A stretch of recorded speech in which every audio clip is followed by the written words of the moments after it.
Olá, eu sou a Leila Sterenberg e começa agora o SEBRE Conversa, programa do Centro Brasileiro de Relações Internacionais, que é o think tank independente de política internacional mais relevante do Brasil. O SEBRE Conversa Horizontes do G20 é uma série de entrevistas em parceria com a Prefeitura do Rio sobre temas ligados ao grupo que reúne as principais economias do mundo. O Brasil ocupa a presidência rotativa do G20 agora em 2024. E para preparar os encontros e negociações dos próximos meses, houve nomes de peso acompanhando a atuação da Índia à frente do grupo. Gente que conhece profundamente o G20 desde a sua criação. A Índia é a China de 2003, com a autoconfiança que a China só adquiriu a partir da crise de 2008, quando ela começou a acreditar que o capitalismo tinha problemas e quando ela começou a se lançar internacionalmente como país.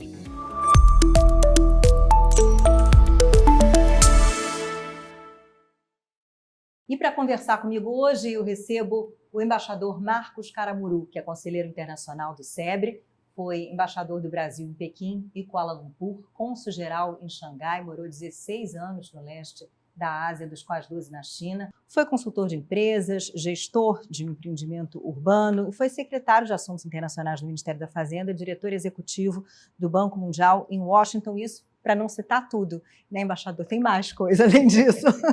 Muito obrigada por aceitar conversar comigo. Prazer. Embaixador, como é que você avalia a cúpula do G20 na Índia? Uma cúpula que não teve Xi Jinping, que não teve Vladimir Putin, seria difícil que houvesse, mas que saiu com a declaração final, algo que foi celebrado, porque chegou-se a pensar que talvez não houvesse essa declaração, mas a declaração foi considerada débil por muitos, né? Foi o consenso possível? Olha, eu acho que há um ponto positivo no fato de ter havido uma declaração. Muitos esperavam que não haveria uma declaração, porque a insistência em condenar a Rússia e em tratar da guerra na Ucrânia seria muito forte e os indianos conseguiram, de alguma maneira, circundar essa dificuldade e chegar a uma declaração. Isso é um ponto positivo. O ponto sobre o qual eu tenho algumas dúvidas é que a declaração, na verdade, não estabelece prioridade. Ela é muito longa e ela trata de todos os temas da vida internacional e com um excesso de otimismo, ou seja, há ali um compromisso de fazer coisas que os países já são instados a fazer há muito tempo e não conseguiram fazer. É uma vitória indiana? É. Os temas que eram prioridades para a Índia estão lá. É uma vitória para a comunidade internacional? Parcial, porque, de alguma forma, a comunidade internacional pode acordar um texto, mas pode acordar um texto em que não se identifique exatamente um compromisso profundo com as mudanças que são necessárias na vida internacional. Embaixador, a Índia, ela apostou muitas fichas nessa presidência rotativa do G20 para se projetar internacionalmente, até porque isso coincide com um momento muito feliz da economia indiana, entre outros fatores, e tem todo um moto nacionalista também, né? Eu acho que impulsionando o governo indiano. Eu conversei com o vice-chanceler indiano numa vinda dele ao Brasil, na qual ele participou, inclusive, de um evento do SEBRE, e a respeito do G20 presidido pela Índia, vamos ouvir o que ele falou. The G20 presidency is important. We attached a lot of importance to the presidency. It comes at a very crucial time after the pandemic, when there is a lot of geopolitical flux in the world. One of our objectives was to see that the voice of the larger global South is reflected on the G20 platform. So we reached out to the global South in this context. And then, as I was discussing with members of this think tank, that we wanted to hold the G20 events right throughout the country, because ultimately G20 is a people-centric organization. Its policies are catered for the general public, so the public should know about it. And we did it, if I may say so, in a successful manner. Qual a sua avaliação dessa Índia à frente do G20 antecedendo, portanto, o Brasil? Olha, a minha avaliação é que, para o público interno, a reunião foi um sucesso extraordinário. E era óbvio que o governo tinha essa intenção principal. Quem foi a alguma cidade indiana, nos meses que antecederam a reunião do G20, via espalhados em toda parte, a cada 500 metros, um grande cartaz sobre o G20, a imagem do primeiro-ministro. E eles também souberam incorporar as cidades e as diferentes províncias nesse esforço e até trazendo às províncias que iam hospedar as reuniões investimentos, e isso o cidadão sentiu isso muito diretamente. Segunda coisa é que a Índia aproveitou a chance de ser o que ela mesma chama de líder do sul global. Essa expressão agora ficou muito associada à ideia da presença indiana no mundo em desenvolvimento. E acho que ela teve muito êxito nisso. Teve êxito no G20, teve êxito no T20, não é? Porque ela teve o êxito em trazer os temas do sul global e agora está tendo vários follow-ups, porque eles têm várias iniciativas voltadas à ideia de manter a Índia como um país que ouve os demais países que não são parte do G20 e se torna uma espécie de porta-voz deles. E não há dúvida de que os temas do sul global estiveram bem tratados na reunião do G20. Já vinham sendo alguns deles, como a questão da dívida dos países africanos e dos países de renda mais baixa, como a questão da inclusão, como a questão da participação das mulheres como força de trabalho, enfim, houve uma série imensa de temas em que eles mostraram uma liderança. Internacionalmente, eu acho que, como eu respondi à sua pergunta anterior, eles conseguiram fazer o que era possível fazer, não é?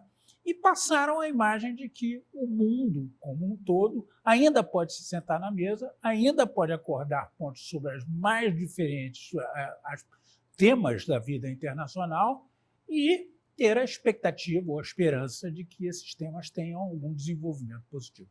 Então, você citou o T20, né, que é o grupo de engajamento do G20 para os think tanks, né? Think tanks sendo instituições como o SEBRE, que unem diplomatas e grandes nomes da política, da economia, da academia, pensando, né, rumos para o seu país e para o planeta. E o T20 é exatamente isso, quer dizer, esse grupo que congrega, então, think tanks mundo afora, né? Pedir que você explique para quem está vendo a gente. O G20 tem 11 grupos de engajamento, ou seja, um ligado à juventude, o outro ligado aos negócios, ao business, né? Enfim, há 11 grupos diferenciados. Tem o das mulheres. O das mulheres, e tem também... e o T20 talvez seja o mais denso deles todos, porque a ideia de reunir os think tanks do mundo inteiro em 3 grandes conferências no ano e discutir temas que estejam relacionados ao trabalho do G20 ou às prioridades do país que cedia o G20.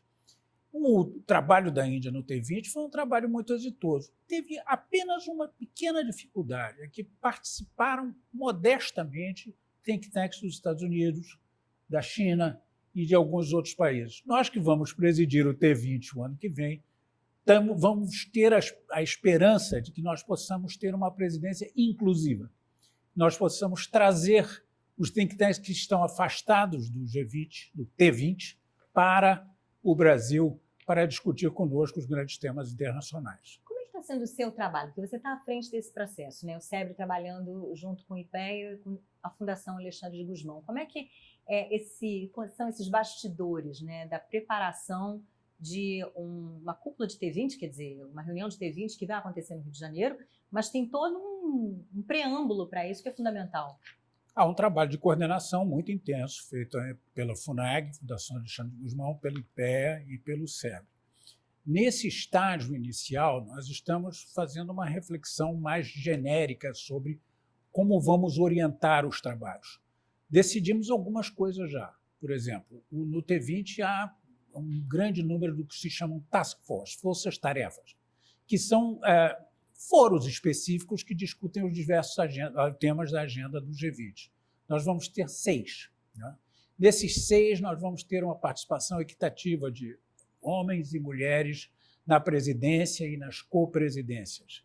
Nós vamos explorar, basicamente, os temas que estão relacionados às prioridades que o Brasil estabeleceu para o G20, o governo estabeleceu para o G20, que são meio ambiente, cooperação para o desenvolvimento e reforma das multilaterais, mas vamos ter que entrar em detalhes sobre esses temas, ou seja, nós vamos ter 6 task forces e nós vamos ter que enunciar cada um dos subtemas desses temas que nós vamos discutir.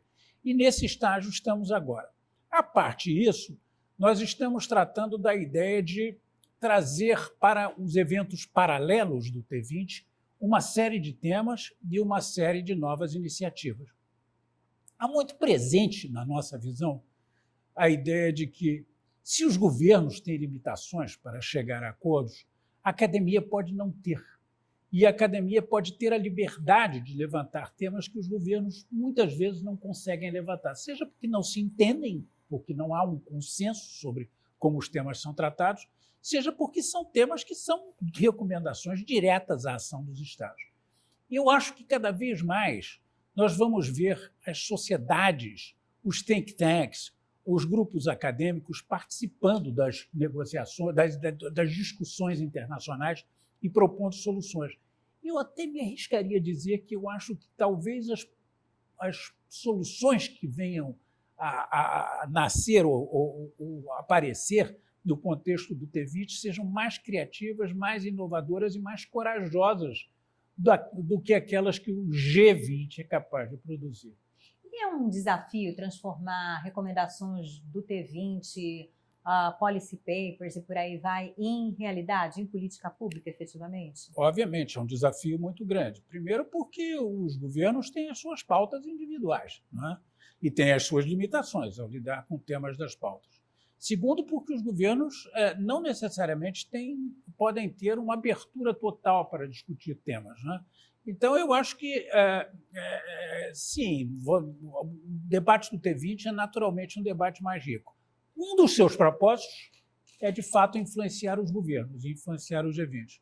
Mas o outro, que eu tenho muito presente, que tenho enfatizado muito esse ponto nas minhas conversas com os demais membros, é trazer à sociedade os temas, é trazer soluções que muitas vezes os governos não podem trazer, mas que os think tanks, os que refletem sobre os temas internacionais, podem trazer. Eu acredito muito nessa ideia das discussões da sociedade em torno dos temas internacionais. Primeiro, que elas estão se tornando cada vez mais frequentes. Segundo, estão se tornando cada vez mais profundas. E terceiro, é porque há uma consciência, um grande número de países, de que os temas têm que ser enfrentados pelas sociedades, não somente pelos governos. É interessante a história do G20, né? Quer dizer, esse grupo que começa em 99, ali na crise asiática, ganha força 15 anos atrás, com a crise ali de 2008, porque, afinal de contas, os países não tão ricos têm que ser chamados para conversar, né? Já que a crise tinha batido a porta, sobretudo, dos mais ricos. E agora a gente tem entrada, por exemplo, de União Africana, né? Quão significativo é isso? Olha, deixa eu contar um pouco do passado, porque eu estive muito associado ao passado do G20. Quando o G20 foi criado, eu era secretário de Assuntos Internacionais no Ministério da Fazenda. A ideia dos americanos, em particular do Larry Summers, que naquela época não era nem secretário do Tesouro, ele era secretário de Assuntos Internacionais do Tesouro, era o seguinte: nós precisamos reunir os países que podem causar crises financeiras mundiais. E a origem dessa ideia é porque, quando estourou a crise asiática, lá atrás, no final dos anos 90, quando estourou a crise asiática, houve uma certa perplexidade no mundo, porque todos achavam que países que não tinham políticas fiscais em ordem eram países vulneráveis a crises. Todos os países asiáticos tinham políticas fiscais em ordem, mas ainda assim a crise apareceu. Eram os tigres asiáticos. Eram os tigres asiáticos. Apareceu por quê? Porque eles tinham reservas muito volumosas e estavam aplicando aquelas reservas nos mercados internacionais. Os bancos centrais estavam aplicando as reservas sem a disciplina e sem a visão de risco dos operadores de mercado. Então a ideia era essa. A ideia era o seguinte: vamos chamar os países que podem gerar crises financeiras internacionais para que nós nos surpreendamos outra vez com crises. E assim foi. E o trabalho era um trabalho muito informal, de acompanhamento das economias, questionamento, etc. O que nunca se imaginava é que a grande crise seguinte seria uma crise numa economia amadurecida, numa grande economia como a economia americana. E aí eu acho que o G20 teve duas saídas. A primeira foi, de fato, conseguir um esforço coletivo dos países no sentido de fazer a economia internacional funcionar e não mergulhar numa depressão profunda. E aí contou com países como a China, por exemplo, que estava crescendo a taxas muito elevadas e que soube aproveitar a oportunidade para passar a investir em países externos, ampliar o seu comércio, tornar-se o primeiro parceiro comercial de um número de países no mundo, mais de 120. E, ao mesmo tempo, os países se deram conta de que era preciso transformar o G20 numa instância política também. E aí sim vieram as reuniões presidenciais e o G20 passou a ter, como eles dizem, uma linha econômica e uma linha política. E, atualmente, a linha política está ganhando talvez mais visibilidade do que a linha econômica. Sobretudo no momento em que há questões como uma guerra, a gente acabou de ter uma pandemia, e fora toda a mudança climática, que é algo que só tem como ser atacado de forma multilateral, né? Eu acho que há questões antigas que não foram resolvidas, como a cooperação para o desenvolvimento, a assistência aos países de mais baixa renda. Há questões permanentes, como a coordenação de políticas macroeconômicas, a integração entre políticas fiscais e monetárias nos vários países, o impacto que as políticas monetárias em economias mais desenvolvidas têm sobre os fluxos de capital para economias emergentes ou de menor desenvolvimento. Enfim, você tem os temas econômicos que estão aí sempre e que continuarão a ser parte da pauta. E você tem os temas novos. Os temas novos são sustentabilidade, a economia de baixo carbono e uma consciência de que esses temas novos só poderão ser tratados de uma forma adequada se existirem soluções mundiais. Ou seja, não é possível tratar de sustentabilidade da economia de baixo carbono sem envolver os africanos. Mas os africanos não têm condições, não têm recursos sequer para lidar com a ideia da transição para a economia de baixo carbono. Então, vai ser preciso não só aumentar os volumes de recursos para a cooperação para o desenvolvimento, mas para toda esse novo desafio que o mundo tem. Então, eu acho que os temas não econômicos ou temas que estão, enfim, na fronteira entre o que é economia e o que não é economia, estão ganhando cada vez mais força, cada vez maior dimensão. E esse olhar para o futuro. O olhar que se tinha era o olhar para o futuro no sentido de que nós não podemos ter surpresas com crises financeiras. Agora, o olhar sobre o futuro é muito mais complexo. Como é que nós vamos caminhar na direção de novas economias? Como é que vai haver a transição energética? Como é que nós vamos lidar com o problema do abastecimento de alimentos? Enfim, os problemas futuros estão cada vez mais visíveis, muito impactados também por fatos recentes como a Covid. E eis porque essa combinação de desafios econômicos e políticos passa a ser mais visível e mais forte no G20. Voltando a falar especificamente da Índia, até porque é o novo player, né, graúdo aí no cenário diante do seu crescimento, inclusive o país mais populoso do mundo nessa altura do campeonato, se coloca como alternativa a nem China nem Estados Unidos. Bom, eu perguntei, né, ao vice-chanceler indiano, bom, vocês são a nova China? Que é uma pergunta que muita gente faz. Ele diz, não, a Índia é a Índia. E vamos ouvir mais um pouquinho do que ele disse. Foreign Minister has been quite articulate and open about it, and what he says is that unless the situation in the India-China border areas is not normal, it would be difficult for us to have a normal relationship with China. Você concorda, embaixador, que essa relação Brasil-Índia ela é subrepresentada? Como é que está essa corrente de comércio e no que uma cooperação maior pode investir? Primeiro, eu queria fazer um comentário sobre a Índia. Eu não sou um especialista na Índia e acho que é um pouco corajoso fazer um comentário sobre a economia indiana.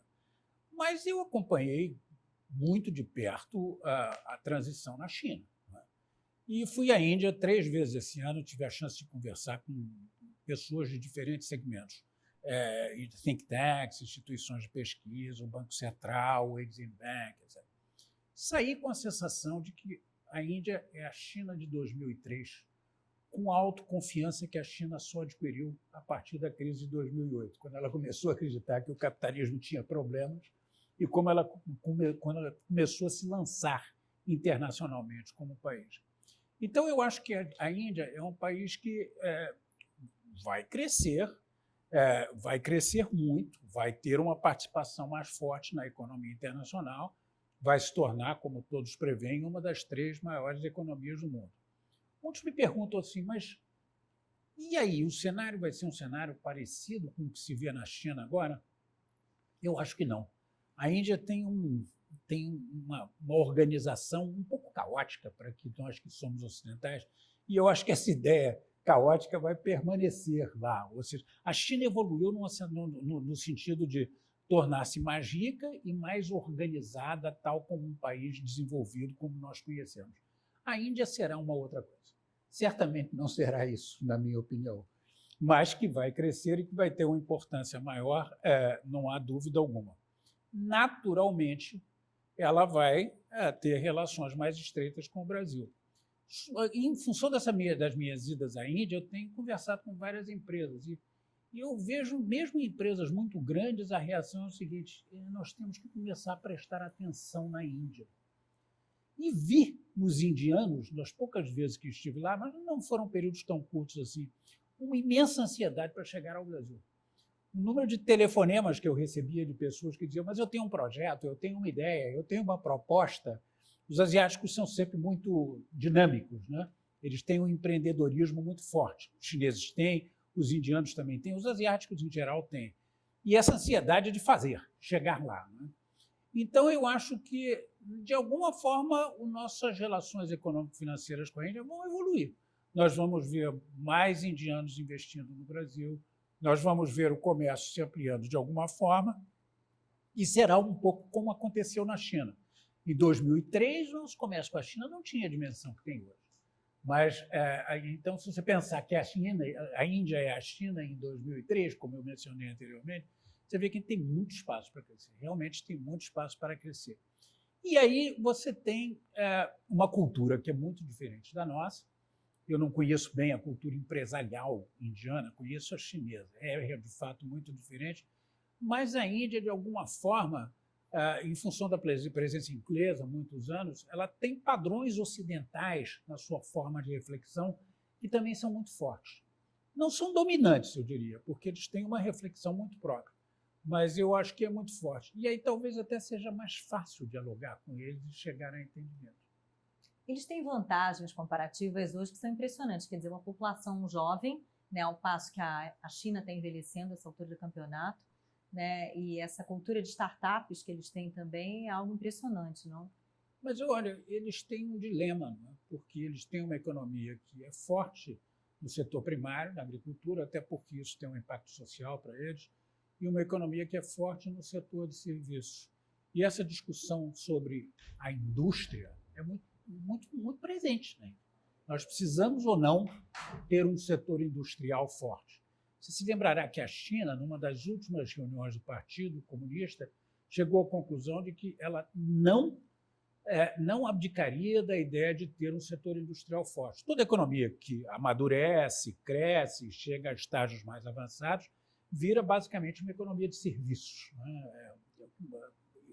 A China tomou a decisão deliberada de não chegar lá. A Índia é o contrário. A Índia está num momento em que diz o seguinte: mas nós precisamos, de fato, incentivar o setor de manufaturas, e isso tem a ver com uma discussão internacional que existe hoje em dia em função da Covid-19, em função do fato de que as cadeias de valor foram rompidas, em função do fato de que os países descobriram subitamente que eles não tinham recursos, não tinham produtos de que eles necessitavam para lidar com a pandemia. Ou seja, a discussão de ter um setor industrial indiano é muito mais forte do que no passado. Mas não é simples, não é um projeto simples. Embaixador, muito obrigada pela entrevista, foi um prazer. Obrigada a vocês também. Até a próxima conversa.